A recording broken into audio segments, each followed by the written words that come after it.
What is going on, everybody? How's everybody doing today? So the draft is under a week away. So I was like, you know what? Let's settle it. Let's upload my top 30 rankings for the 2020 draft. Essentially, it's my big board. So this is going to be me giving you my top 30 players in this draft. It's not a mock draft. It is head to toe who I rank higher than everybody else in this draft. So like always, this is just my opinion, my subjective opinion. You might have something completely different in your rankings. I'm not an NBA analyst. I'm not an NBA expert. I'm not a scouting expert. I'm not a draft expert. I don't work for a team. I don't work for an agency. This is just my random NBA fans' opinion. And yeah, I'm going to be using basketball.realgm.com. It's going to be technically me going through the draft, but just ignore the team part. It's just me basically giving you my big board. So the first player I have has nothing to do with Minnesota. That's my top player in the draft. This will probably be the last draft type video for the 2020 draft until November 18th on draft day. That day, I will be uploading my final mock draft. And subscribe for more NBA content. The draft is coming up. Free agency's coming up. You know, trades are going to be happening. 2K21 Next Gen just dropped. A lot of basketball content on the channel. So we can get into my number one player in the 2020 draft. It's Lamela Ball. I think Lamela Ball is probably the best playmaker going into this draft. He has a great dribble. He has great passer vision. He kind of seems like a veteran on the floor with the ball in his hands when he's making decisions, really facilitating. I think he's actually a little bit ahead of what his age should be. His shooting wasn't great at the NBL, and I know that, but I think he has a great shot. He wasn't great from the line, but I still think it can translate to him being a good shooter in the NBA, especially with NBA coaching, better players around him, because the talent he had on NBL on the Illawarra Hawks wasn't great. I also think, yeah, he could end up being a bust. This draft isn't all that good, but I think LaMelo has the best chance in this draft out of everybody else to become an elite player in the NBA, and that's why he's my number one player in the draft. Coming in at number 2 in my big board is Anthony Edwards, somebody I think that the Timberwolves should take at number 1 because I think he fits their team better than Lamela Ball. But to talk about Anthony Edwards, he has defensive potential on the wing. He's got a good size, a good frame, good athleticism, which you want to see because that can translate over to being good on the defensive end in the NBA. He didn't shoot the best from 3 like Lamela Ball, I know, but he was a good free throw shooter. He has a great form. He's got a good catch and shoot rate. He's good off the dribble. He's got a good handle on the ball as well, and I think he is smarter for somebody at his age who might be a little bit immature, and I know some people have reported that. So when he's in an NBA system playing around better talent than he did at Georgia, I think that can only improve his game. I think he has a great chance of being a good 3-and-D player in the NBA, and he's coming in at number 2 in my big board, but I think he should go number 1 because I think he fits the Timberwolves better than Lamela Ball. But yeah, Anthony Edwards is my second player on my big board here in the 2020 draft. Coming in at number 3 is James Wiseman, somebody that really only played 2 full collegiate games this year at Memphis. He was really good in the 2019 Hoop Summit. Great high school talent. People thought he was going to be the number 1 guy going into college. Now, I don't think really James Wiseman has a higher ceiling than Lamela Ball or Anthony Edwards, but I think he might have a higher floor. Like, I think James Wiseman, you get the worst version of him, he's still going to be a good center in the NBA. He might be a top 15 center at his worst, or even a top 20 center. But if he's just a top 30 center in the NBA, that means if that's his floor, that means he is not a bust. At least he's a player that could play in the NBA for 10 plus years. He's crazy athletic. He's a good shot blocker. He's good at being a rim protector inside. Not the greatest on the perimeter, but I think his athleticism is there where he can actually guard smaller, quicker guys on the perimeter of the court. He didn't really shoot a lot at Memphis, but he was a good mid-range and 3-point shooter in high school, so if that can translate over to the NBA, this man could be something special. He's coming at number 3. Now, this is where it kind of drops off a little bit, but that is just kind of, not in talent, just a harder decision to make. So coming in at number 4 is Killian Hayes. So Killian played in Germany this year. He's a lefty combo guard, you could say. Good shooter, great form. He's a fantastic ball handler, a fantastic passer. He's great in transition, and he's young. He's even raw still, so he has a lot of room for improvement, which makes me really excited about Killian Hayes because I think he's great already. And I think since he's good already and he has a lot to improve on, I think he could be a very special player in this league. I think he has one of the highest ceilings in this draft. Maybe one of the lowest floors, yes, but one of the highest ceilings. He could end up being the best player in this draft, and I would take him if I were the Bulls at 4. I think he's my 4th highest player in this draft. So it's tough because you can go with a bunch of other guys, but but my heart's set on Killian at 4. Coming in at number 5 is, I think, one of the more safer non-center picks in this draft, and that would be Tyrese Halliburton out of Iowa State. Apparently, he's got one of the best characters coming out. There has not been a lick of bad personal news from his end. Apparently, he's great to his coaches, his teammates, everybody he talks to. So that's what you want bringing in. You want a good character kid. He's good in transition, good ball handler, good shooter, fantastic passer, fantastic leader, and I think either the Hawks, the Bulls would be very lucky to get him. I would say the Cavs, but they have taken recently 2 guards, so I don't know if they would take Tyrese Halliburton. But even the Pistons, the Knicks, they could all use Tyrese Halliburton. He's coming in at number 5 for me. Coming in at number 6 is somebody I think is arguably the best perimeter defender in this draft, Isaac Okoro. He's a good scorer. He's good at getting to the rim and scoring inside. He's not a great three-point shooter, but he shot 50% from the field this past season in Auburn. So if he can get that three-point percentage up, which you know he's going to work on, I think he's just the pinnacle 3-and-D guy you want in this draft. He's an incredible defender. He's going to be a good offensive player in the NBA. He's coming in at number 6, where it was kind of tricky who I wanted there. So you can see kind of my top 6 so far on the screen. We'll recap it at a top 10. Coming up next, we have my second center here at number 7, and that is Nikka Akawa. Fantastic defender. He played at Chino Hills with Lamela Ball, so we had a little bit of buzz coming into USC, Southern California this year, but he's a good shot blocker. He's a great rebounder. He's a good rim protector. He's a good overall inside defender. I think he's a very good and above average offensive player. Like inside scoring is there. I think he can develop that mid-range, that hook shot, that 2-foot around the box shot. He's actually not that bad of a passer. I know he didn't average a lot of assists at USC, but I actually kind of liked his vision as a big man, and I think there's a couple perfect teams that he can go to, and I think he's a safe prospect. Centers are relatively safe when they have the athleticism and the basketball IQ, and I think that's there for Wiseman, and I especially think that's there for Okongwu. I know some people have Okongwu higher than Wiseman on their big boards, like I think ESPN might, or Bleacher Report, one of those 2 sites do, but yeah, Nikka Okongwu is going to come in at number 7 for me on my big board. Coming in at number 8, we're going to have Deni Avdija. So Denny's risky, man. Some people have him in their top 3. Some people don't even have him in their top 15. I think Denny has huge boom potential, but a huge bust potential. That's why I don't have him higher on my big board. I think he's an incredibly smart player. He's got good vision for somebody that's very young playing overseas, and I think that European basketball, that style of play will help him in the NBA to be a very solid passer for somebody his size. It scares me, though, because he wasn't good before kind of the pandemic shut things down in Israel. He came back and he played better, yes, but his free throw shooting isn't great, which makes me a little skeptical on if his shooting will translate to the NBA and he'll be a good three-point shooter, which if he's not, then I don't know if he's going to succeed in the NBA. So I think there's a lot of question marks around Deni Avdija. So that's why I have him at number 8. I think he has the ceiling to be in the top 5, but I just have a lot of skepticism about Deni. So he's going to come in at number 8 for me. Now, number 9 is also somebody that you might have in your top 5, or you might not even have in your top 10. He was the Nesmet Player of the Year. That is Obi Toppin. So I think Obi Toppin is also another relatively safe prospect. There's a lot of teams I would not like to see Obi go to, like the Knicks, like the Pistons, like the Hawks, even the Cavs. I think since he's a little bit older, he's 23, you're not really going to be building around this guy too much. I feel like he's going to be more of like a complementary piece to somebody you're building around. Like if you have your Trey Young, okay. If you have like your Curry and your Clay, gotcha, and your Cat and your Devo, he's a good complementary piece to those guys, but I wouldn't really build around Obi Toppin. He's a solid shooter at the 4. He's a great inside scorer.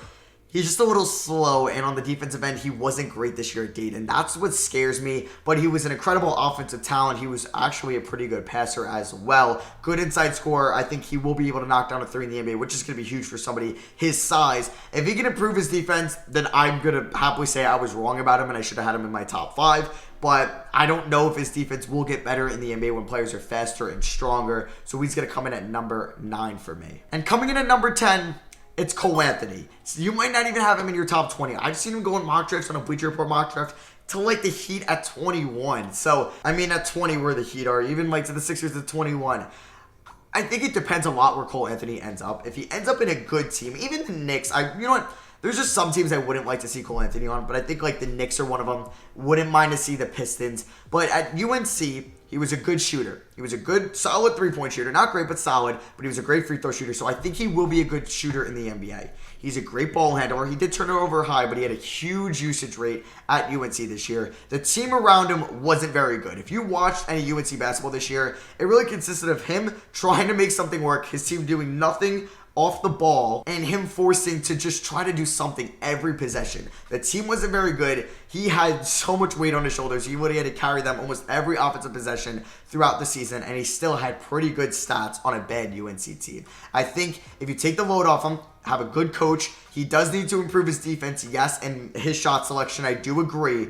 But I think he's a good player, and I do think he's a top 10 player in this draft. I have him in at number 10. Coming in at number 11 is another point guard, and it is Kyra Lewis out of Alabama, a sophomore who is a fantastic scorer this year. He's a solid rebounder for a point guard because he's athletic as hell. He's super quick. He's a great passer. He's a nightmare in transition with the ball in his hands. A nightmare. He's great at going to the rim. He's great at scoring at the rim, especially against bigger guys. And I think he would be I think he's a must draft in the lottery, especially the teams that could be using a guard, like the Pelicans, like the Phoenix Suns, like the New York Knicks, even like the Detroit Pistons. I don't know if I would take him as high as 7, but I love him in like the latter part of the lottery. He's coming in at number 11 on my big board. Coming in at number 12 is Devin Vassell. Now, I just saw a report that he was just goofing around in that workout video where his release was just awful. He was like shooting it from behind his head.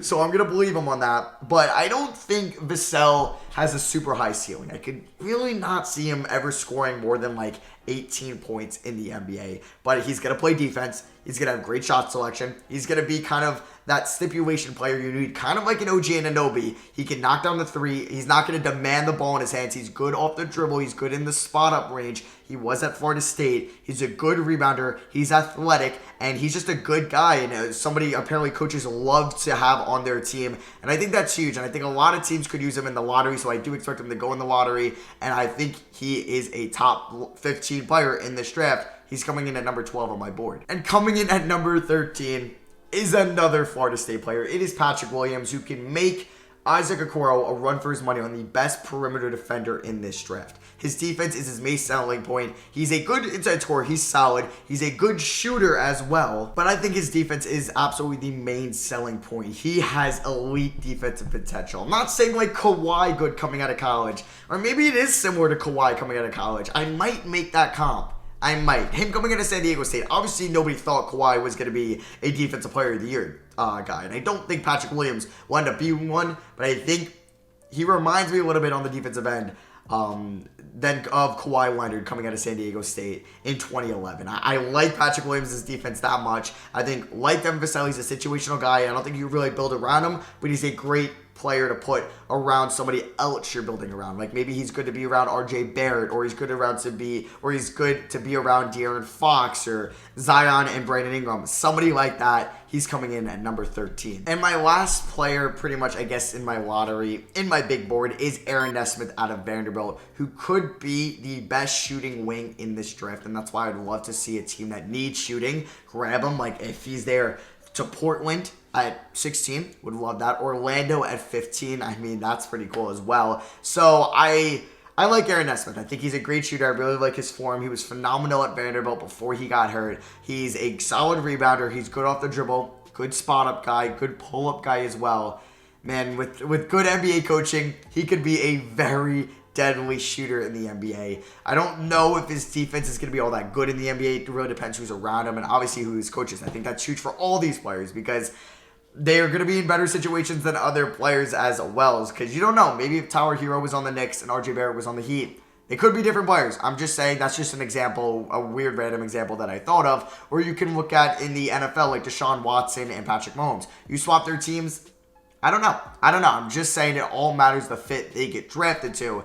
But yeah, Aaron Nesmith, I like his shooting a lot. I think he should definitely go in the lottery. He's coming in at number 14 on my big board. Coming in at number 15, we have another good scoring wing in Saddiq Bey, who I think is a better defender coming out of Villanova than Aaron Nesmet is coming out of Vanderbilt. He's a good inside scorer. He's a good shooter. A lot of people thought it was going to be kind of Brian Antoine and Jeremiah Robinson Earl that will get the spotlight at Villanova this season, but it was Saddiq Bey. He was by far their best player. I think a lot of teams could use a scoring wing. I feel like every NBA team could always use a scoring athletic wing, and I think Saddiq Bey is that guy. I don't want to make this video too long, so I'm not going to go super in depth on every prospect, but I think he should definitely go in the top 20. I have him there at 15. Coming in at 16, I have Alexej Pugazevsky out of Olympiacos. Okay, so he's kind of like Denny. Huge boom potential, but definitely bust potential. I don't think he's ever going to be a star in the NBA, but man, I would love to see him in Dallas. Oh man, I would love to see him in Dallas. Kind of having like the Maxi Kleber role, because he's a good shooter. He's a good rebounder. He's actually a good passer, but that might be just because he's playing international ball. I don't know if that will translate to an NBA system here, obviously, in America, but he's a good shooter. I don't think he's ever going to be anything too crazy on the defensive end, but he's a solid playmaker for a big, and he could shoot the ball. And in the NBA, you value shooting a lot, especially if you could space the floor for a big man. And I think Pukazevsky could definitely do that. So if his shooting does not translate well to the NBA, he's going to be out of the league in a couple years. But if it does, he will have a long career as long as he stays healthy, coming in at number 16. So here is just a recap of my big board so far in order. Just don't worry about the teams. Obviously just where the players are currently ranked. So we have 14 more names to mention. Next up is Tyrese Maxey out of Kentucky, a good scoring kind of combo guard who played for one of the best teams in the country. I saw him in person in Vegas when they played Ohio State. I don't know what position he is. I don't think he's a shooting guard because I think he's too small for that. I don't think he'll be able to guard 2s and 3s in the NBA. But point guard, all right, but is he good enough of a passer? Kind of reminds me a little bit of Colin Sexton when he was coming out of Alabama. And Colin Sexton's a great player, and if you're getting that at Tyrese Maxey, I would so take that for your 17th player in the draft. But I don't know if that will happen, and I don't know if he's good enough as an inside scorer. Will he be good enough as a shooter? I don't even know if he'll be good enough as a passer, but I mean, that won't be hard. But there's a lot of risk to Tyrese Maxey, because does he have a spot and a position in today's NBA? Does he have a fit? I don't know. I'm not super high on him, but I do see the potential there. That's why I have him at 17. At 18, I have Tyrell Terry out of Stanford. So remember when I mentioned how Aaron Nesmet might be the best shooting wing in this draft? Yeah, Tyrell Terry could be the best shooting guard, especially point guard in this draft. He was great at Stanford this year. I like his shot more than Lamela Ball's. Yes, I know, but I like Lamela Ball with a lot of other things than Tyrell Terry. But I think if like he can go to Brooklyn, or he can go to even Minnesota, or if Philly can get him, or Miami, those would be massive pickups in kind of the first half outside the lottery. And I really like him a lot. I have him at 18. Next up, we have RJ Hampton, who also played in the NBL like Lamela Ball. RJ wasn't very good this season. He looked kind of out of place. He was inefficient from the field. He didn't look like all that good of a ball handler. So the reason I have him in my top 20 is basically off his high school tape. I don't know if maybe going to or playing in overseas was just bad for him. It just did not fit his style of play, and he would have been a lot better in collegiate ball. That could have definitely been the case. I think if a team develops him, he might even benefit of being in the G League. I think that could be huge for him to develop into being a good NBA player. So that's why I kind of have him in the top 20, because I think the ball handling is there. I think the playmaking is definitely there. I think he could be also a good shooter. I just think that the NBL was just a bad fit for him, and that is just my perspective on RJ Hampton. So that's why I have him in my top 20. Coming in at number 20 is Josh Green, a very good athletic wing out of Arizona, who showed a little bit of passing, a little bit of ball handling, a little bit of shooting, a little bit of defense. He kind of did a little bit of everything this year at Arizona. Yes, he had his bad games, but he also had his good games. He was inconsistent, but the potential is definitely there. If you watch this guy play, you could be like, all right, he could definitely be a great complementary piece on a good team and probably be one of the top scorers on a bad team right away. So I wouldn't take him in the lottery. I would not, but I wouldn't mind if Brooklyn took him, Miami took him, Philly took him, Utah I would love, but I don't know if he falls that far, and I have him in at number 20. So I'm going to now go through my next 10 picks, and I'll show you guys what they are on the screen. All right, so I'm just going to read off kind of who I had in my 20 to 30 range. So coming in at 21 is Priceless Ochoa, who I've mentioned before is like a Swiss Army knife on defense. I don't know if he will be a good offensive player in the NBA, but I think he will be a good defensive player, and I think a big thing for him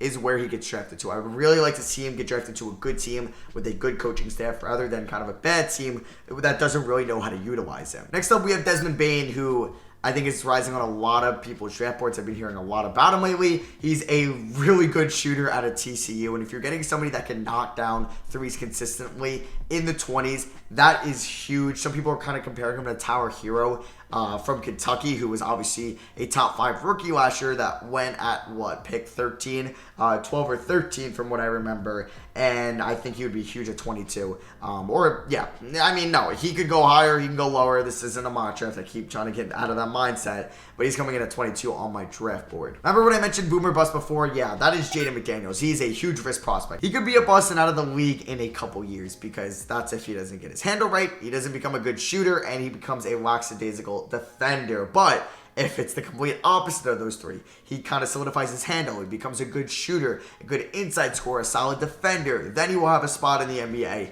He's a hit or miss guy. Leandro Bolmaro at 24 is a crafty European who I really like as a playmaker a lot. I would have him higher, but he's not going to play right away. Apparently, he's going to be overseas for one more year, which is unfortunate. Next up, we have Jalen Smith out of Maryland, who I think is one of the best big men in this draft, a top 5 big man in the draft, no questions asked for me. Good shot blocker, good inside on both ends of the floor, can run up and down, doesn't have that hop step for bigs. He is pretty quick for his size as well. He's athletic, he plays with a high motor.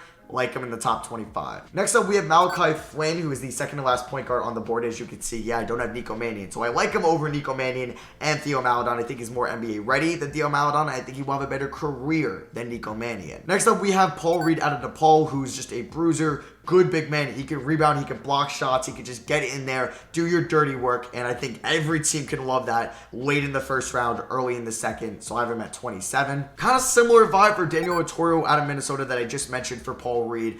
A good big man that I think has a consistent style of play. He has a pretty high floor, maybe a low ceiling, yeah, but hey, if he can turn into a good backup center in the NBA and you're getting him in the late first round, that's a success. Last 2 picks, we have Tyler Bey, who kind of is similar to Saddiq Bey, a good scoring wing with defensive potential, a strong guy with a good shot. He could maybe be more of a stretch 4 than Saddiq Bey. I do agree with that, but I do think he's a first-round talent. I don't think he's anywhere as good as Saddiq, but like I said, I think it's worth spending a first-round pick on. And then finally, we have Trey Jones. The reason I have him over Theo Maledon and Nico Mannion is kind of like the Malachi Flynn situation.